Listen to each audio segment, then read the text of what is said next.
Dear my fellow Nigerians, I have refrained from engaging with vitriol, scorn and suspicion directed at me online because I was not raised to trade in lies or to indulge in false narratives. I did not do so as a child, and I will not begin now as a grown man. Because of my father's involvement in Nigerian politics, there has been a persistent curiosity and, at times, a malicious obsession with me.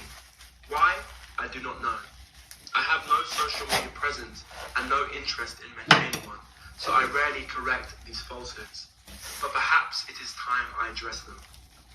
I understand that gossip follows those connected to public life, but let me remind you, my father is the one in politics, not me. To assume that my life or choices are somehow political statements is a flawed and childish calculation. It reveals more about the pettiness of those spreading such narratives than it does about me or my father. This pattern has become all too familiar. Individuals opposed to my father seize ordinary photos of me, images that are neither hidden nor secret, and repackage them with false stories. These are not revelations, they are not exposés, they are simply misrepresentations, fiction spun from pictures. I have seen this happen to others, but experiencing it myself repeatedly is deeply unsettling. Still, I want it to be known clearly, what is being circulated is gossip. I am an actor and a writer by profession. Many are surprised, given the businessman, entrepreneur, and economist my father is. I'm sure he imagined I might follow that path. Yet, though my career is far from what he envisaged, he fully supports it. Unlike many children of Nigerian politicians, I have never relied on nepotism. I was raised to know that my father's wealth is not mine, and that I must build my own life. My chosen path is in theatre and filmmaking, so far from the world he inhabits. An industry that embraces diversity of class, race, sexuality, and identity. I portray characters vastly different from myself, yet some online use these roles against me and my father, presenting fiction as fact. I trust any rational person can see how absurd this is. Importantly, Nigeria has far greater issues than idle speculation about what Peter Obi's son is doing. Our nation still struggles with insecurity, a weakened economy, crumbling infrastructure, failing healthcare, and politicians who steal from the people they swore to serve.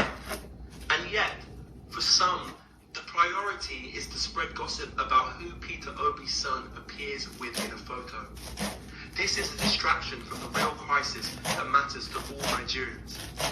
The truth is simple. We like this track. Peter Obi's son appears in photos with his friends and his work colleagues, nothing more.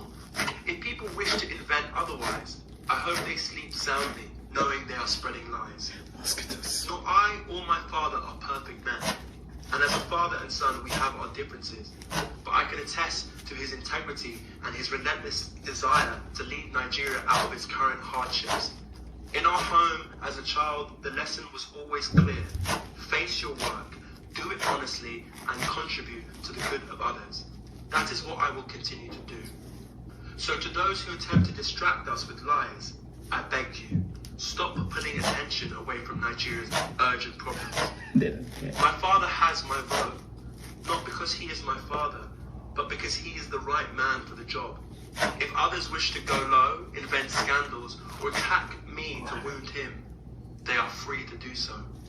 But we will go high, and we will continue to focus on the future of Nigeria.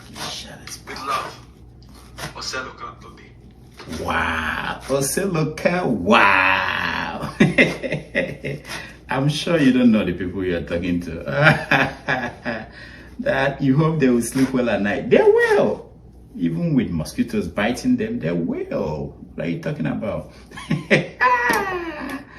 Oh, Oseloka, I'm so sorry. You know, things happen. Things happen, I understand. Anyway, take care, okay? I hope this helps. I'm just reacting to what you're saying. I feel sorry.